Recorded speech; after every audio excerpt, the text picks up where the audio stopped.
So there's a company based out of India that offers home spa related services such as hair, makeup, nails, and even massages. And they recently sent out a survey to all their employees asking about how stressed they are at work. And then they sent out a mass email from HR which says this: Dear team, recently we conducted a survey to understand your feelings about stress at work. Many of you shared your concerns, which we deeply value and respect.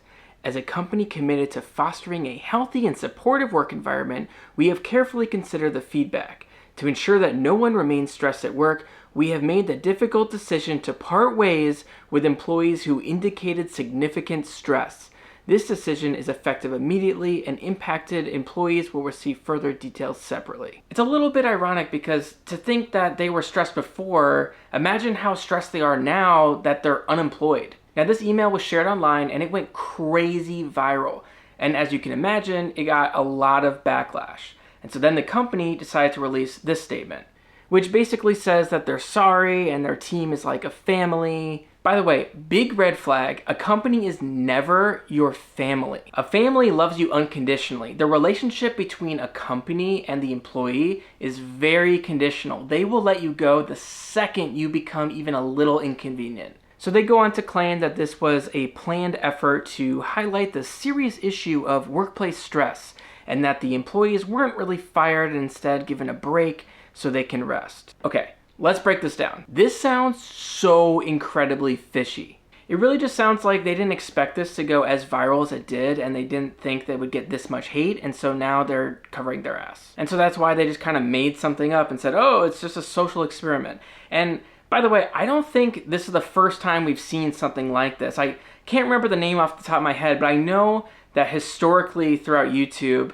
there have been times in the past where a content creator did something super offensive, and then after everyone hated on them, they just said like, oh, it was just a prank, or oh, it was just a social experiment. Let me be clear. Very rarely are these social experiments that you see online actually social experiments. If you recall from high school or middle school, whatever it was, in order to have a true scientific experiment, and yes, social is also considered a science, you need to have an observation, a question, a hypothesis, test the hypothesis, analyze the data, draw the conclusions, and communicate the results. Where is the data? Well, I mean, I guess there is some data. I mean, they did manage to upset 100% of the people that have been following this story. I mean, they're a company that offers massages.